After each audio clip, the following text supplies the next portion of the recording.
The title of that Routledge book, the sole-authored book, Teachers and Academic Partners in Urban Schools, Threats to Professional Practice. It's a bit of a double meaning there, because you might think that it's urban schools that are threatening teachers' professional practice because teachers find it very difficult working in schools in such tough circumstances.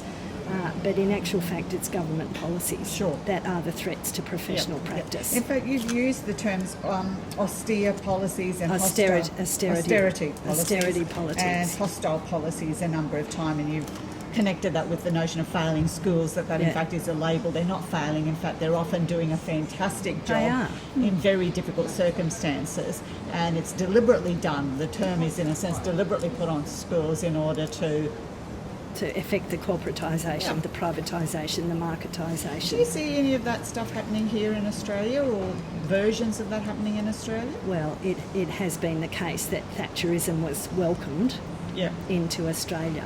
And I remember when I was working here, going right the way back to the Education Reform Act 1988 in New South Wales, which was a piece of legislation with the same name as that 1988 Education Reform Act in England. And I do know that Education Minister Terry Metherell at the time was flying Sydney to London, and Education, or the Secretary of State for Education, Kenneth Baker, was flying London to Sydney. So you had these two, London to Sydney, and there was policy borrowing, to use Bob Lingard's phrase, and the Metherell Revolution was actually modelled on the Baker Revolution in Thatcher's Britain.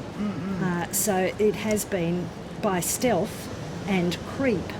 But if you look at it, they're vernacular forms of the global neoliberal reform movement, the GIER, a term the coined Global by Education Reform Movement. GIER. Pazzi Selberg's That's term. right. But you know what's fascinating was also that you can get that global, local kind of version of that policy with policy borrowing. But in a sense, we've got a global, local form of educational research happening. So you were doing some kind of research here in Sydney. You couldn't just take that and plonk it in another country, in another context. That had to have a localised or vernacular version. Indeed, it did.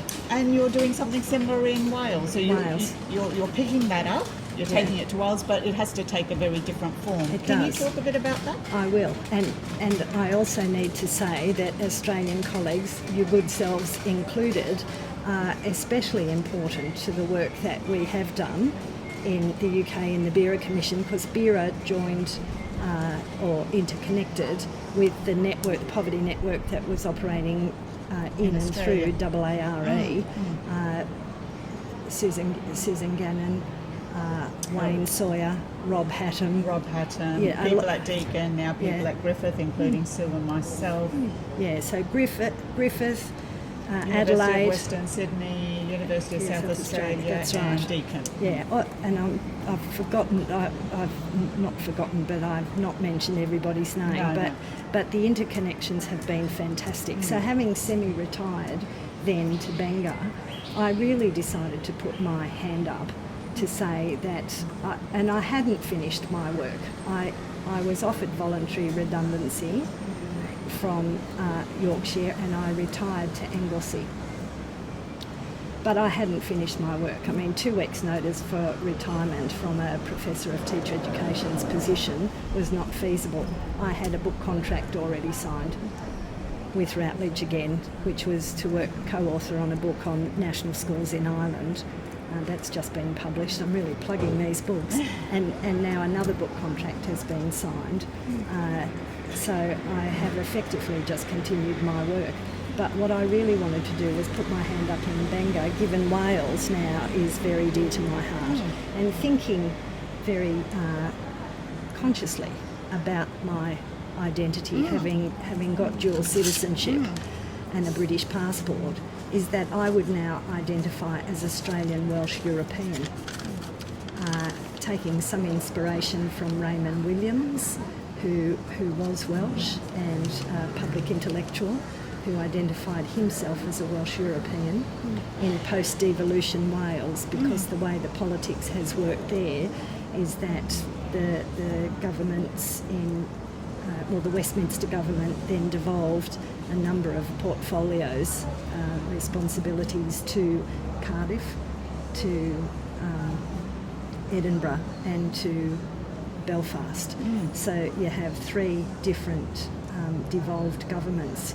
So having moved and retired, mind you, I've been coming and going to Anglesey for the last 10 years, Ynys Môn, if I'm to use the Welsh language, which I hasten to add is also very, very significant to Wales as a nation, and therein lies a very long history, a deep history that goes all the way back to Henry VIII and 1536, and the Act of Union, which actually brought Wales into union with England.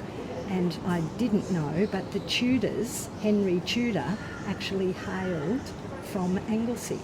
And it was the politics and the economy of the court of Henry VII and then Henry VIII that actually triggered that Act of Union. So roll that down through the centuries and you would see questions of colonialism and imperialism that work their way out even now. And I said to you before we started the interview that I'm very interested not only in Raymond Williams' work, but in Edward Said's work on post-colonialism. So would you say that Wales curriculum is actually post-colonial, heading that way? I'm not going to make that statement, but I will say... Well, it's got the language in there. It's like, we will learn the Welsh language. To me, that's a very post-colonial statement. All right, but that might find...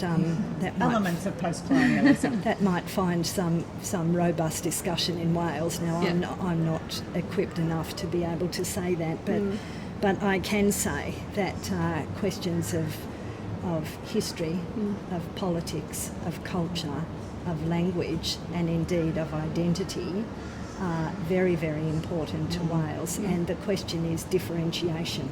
So how is Wales different to England? And so we do need to embark on a study of some of those questions, including deep history, as to how it has come to be as it is, and the vicissitudes of history and the way it rolls out. Because earlier you said you started embracing sociology of education, and you found that when you went into some of these schools here in Sydney, that some of those foundational knowledges the teachers hadn't had access to. And recently, as we've been talking, you've said there's kind of an absence of a history of schooling or even a history of poverty. So if you don't know about your history, how can you really understand the present or the future in George Orwell's terms? So I love the fact that you're trying to bring this foundational knowledge back and asking these very deep questions and working with the teachers so that they are asking and getting involved in those questions rather than just, in a sense, being, I don't mean to say the puppets, but in a sense being kind of bashed around about these policies which are constructing them in a particular way. Well, indeed, because teachers these days find themselves in a performative culture. And using the words of Stephen Ball, it is about performativity, it is about tight prescription, it is about standards, it is about all these things where the professional decision making can actually be lost. Now, as you say, Sue, not necessarily in Wales, and certainly not necessarily in Ireland. I can't speak for Scotland, though we did have a Scot, Graham Donaldson, come and do the curriculum review in Wales, and has come, that was a few years ago, but has come through with some very progressive thinking about curriculum for Wales, at the same time as John Furlong did a review of initial teacher education. So the push there is for research-informed teaching and teacher education. So having put my hand up to work then with teachers and teacher education colleagues in Bangor, what we are trying to do is to establish a research community of teachers and academic partners to be then negotiating some of those big theoretical questions, but spinning around teachers' professional concerns, and that we were able to give voice to teachers' professional concerns, which sort of harks back to me doing the non-accredited CPD program, because they didn't want, we don't want a university master's degree and you coming in and telling us what to think, because goodness knows we've got so many people telling us what to think. So we started off back in England doing a 3-year non-accredited program, and I had to get quality assurance, I had to convince the university it had to be non-accredited, and 6 months into the program, didn't the teachers say to me, can we get some credits for this? Yes, that's and great. It's like, oh my goodness. So it was Terry Wrigley that took the lead on an allied MA. Now, there's Master of Arts. MA, and we called the degree Achievement in City Schools, because it spun around teachers' professional concerns about pupil achievement. And what we were trying to unpack were the complexities, because it was not about failing schools. Sure. Hey, I just noticed your RATs morphed into RIFs. No, research active teachers. Oh, you were talking about research-informed teaching. Well, research-informed teaching, which is the case, but my RATs remain my RATs and very dear to my heart. Yes. But what we are trying to develop is certainly research-informed teaching. And here I take a cue from Renshaw and Lingard, especially grappling with the whole idea about evidence base for teaching, you know, whose evidence and who makes that decision. But this is what we're trying to do now in Wales, which is a very, very different policy climate. And not, I don't think the least bit hostile. In fact, I've said to you, Sue, that I think all the stars line up in Wales.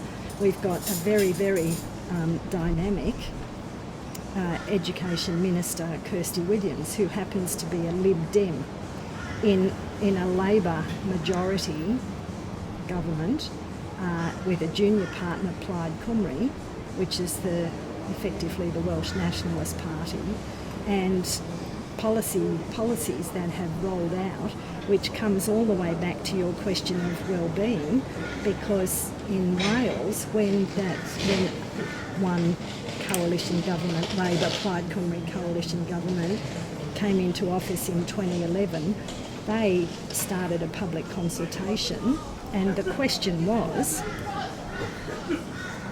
the Wales we want in the future.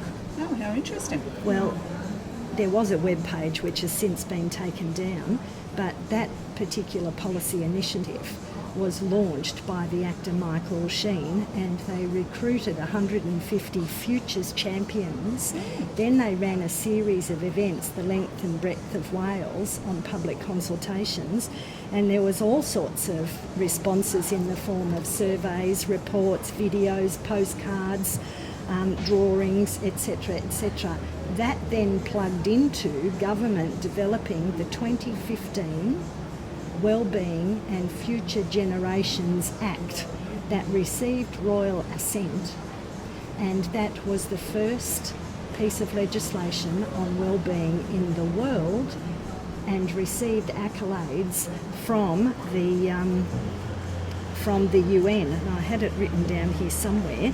That the quote was, "What happens in Wales will happen across the world." Yeah, that's fantastic. So in a next video, we will have to talk more in detail about the Wales work. Right. Thank you so much, Laurie, today for spending the morning or lunch. I think we're lunchtime now with sharing your work with us. Our EDJEE community is absolutely going to love this video, and we are going to continue this relationship obviously through EDJEE in your adjunct professor role. So thank you again for sharing with this with us today. Thanks, Laurie. I've learnt so much. Thank you very much. You have. Thank you for the opportunity.